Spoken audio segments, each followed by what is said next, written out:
கர்த்தரும் இரட்சகருமாயிருக்கிற ஆண்டவர் இயேசு கிறிஸ்துவின் நாமத்தில் யாவருக்கும் அன்பின் வாழ்த்துக்கள். தேவன் தாமே ஒவ்வொருவரையும் இன்னும் அதிகமாக மகிமைப்படுத்துவாராக. இந்த நாளுக்குரிய தியான வசனம் நெகேமியா 4வது அதிகாரம் அதன் 23வது வசனம். எங்கள் வஸ்திரங்களை களைந்து போடாதிருந்தோம், அவருக்கு ஆயுதமும் தண்ணீரும் இருந்தது என்று சொல்லப்பட்டிருக்கிறது.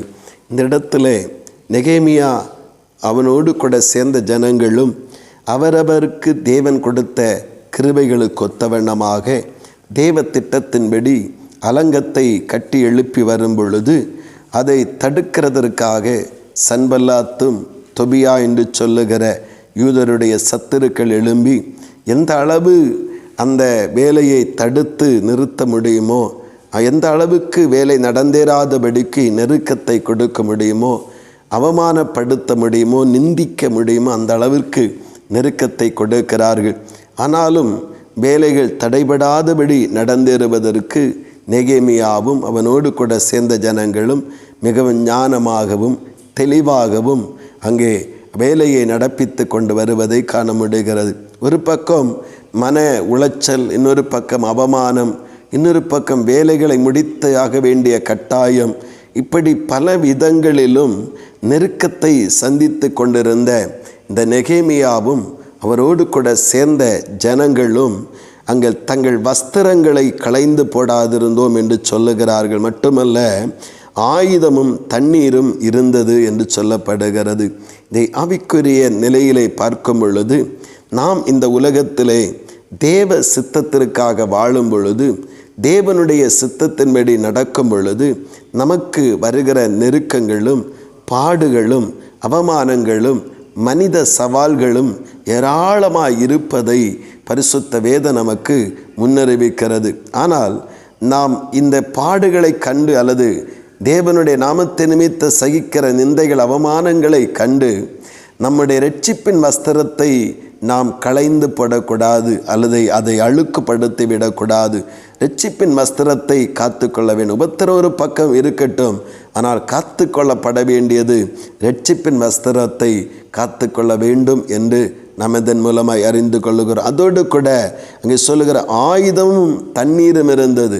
எனக்கு உபத்திரம் இருக்கு. இங்கே ஆயுதம் என்று சொல்லுகிறது வேத வசனத்தை குறித்து சொல்லுகிறது. இங்கே தண்ணீர் என்று சொல்லுகிறது அபிஷேகத்தை குறித்து சொல்லுகிறது. அப்படியானால் ஒரு தேவனுடைய பிள்ளையினுடைய வாழ்க்கையில் தேவனுடைய நாமத்தை நிமித்தம் வருகிற உபத்திரவங்களிலே இரட்சிப்பின் வஸ்திரத்தை களைந்து போடவோ கரைப்படுத்தவோ கூடாதபடி காத்து கொள்ள வேண்டும். அதோடு வசனத்தின்படி வாழ்கிற நெருக்க இருக்குது, அதனால் வசனத்தை விட்டுட்டேன், என்னால் கை கொள்ள முடியல, என்னால் சகிக்க முடியல, அதனால் இந்த வசனத்தை நான் கீழ்ப்படியலை, அப்படி என்கிற நிலை வராதபடிக்கு நாம் அந்த வசனத்தையும் காத்து கொள்ள வேண்டும். அதே போல கர்த்தர் தந்த அபிஷேகத்தையும் நாம் காத்து கொள்ள வேண்டும். இது கடைசி வரைக்கும், நம்முடைய ஜீவன் இருக்கிறது வரைக்கும் இரட்சிப்பையும் தேவன் தந்த வசனத்தையும் அபிஷேகத்தையும் நாம் காத்து நடக்க வேண்டும் என்றும் ஆண்டவர் விரும்புகிறார். உபத்திரவம் அது நிரந்தரம் அல்ல. அவை சற்று நேரம் இருந்து பின்பு இல்லாமல் போகிற ஒரு நிலைத்தான் உபத்திரவம். ஆனால் இரட்சிப்பின் வஸ்திரம் அப்படி அல்ல. நாம் இந்த உலகத்தில் இருக்கிறது வரைக்கும் காத்து கொள்ளப்பட வேண்டியது. பல வாழ்வின் ஏற்ற தாழ்வு நிலைகள் வரும் பொழுதும் நாம் கரைப்படுத்தி கொள்ளாமல் காத்து கொள்ள வேண்டியது இரட்சிப்பின் வஸ்திரம். விடாமல் இருக்க வேண்டியது தேவனுடைய வசனமும் தேவன் தந்த அபிஷேகத்தையும் நாம் விடாமல் இருக்க வேண்டும். இதை காத்து நடக்கும் பொழுது கர்த்தரிடத்திலே தயவும் கர்த்தரிடத்திலே கிருபையும் உண்டாகி தேவன் நம்மை குறித்து வைத்திருக்கிற சகல திட்டங்களும் நோக்கங்களும் செம்மையாய் நிறைவேறி நாமும் கனத்தை சுதந்தரிக்க நம்மையும் நடத்தி செல்வார். தேவன் தாமே இந்த வார்த்தைகளை கொண்டு ஆசீர்வதிப்பாராக. ஆமீன், ஆமீன். செபிப்போம். அன்பின் நல்ல ஆண்டவரே, இந்த நல்ல ஆண்டு காலை நேரத்திற்காக ஸ்தோத்திரப்பா.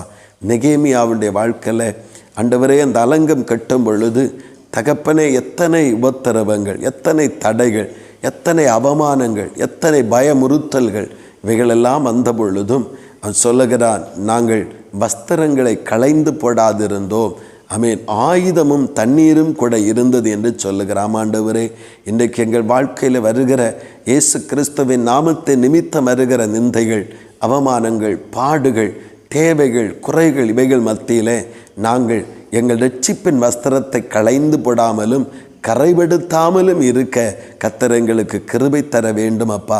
மட்டுமல்ல ஆண்டவரே, வேத வசனத்தை நாங்கள் காத்து நடக்க வேண்டும். கர்த்தர் தந்த அபிஷேகத்தையும் காத்து கொள்ள வேண்டும். இப்படி நாங்கள் நடப்போம் என்றால் தேவ சித்தமும் நிறைவேறும்.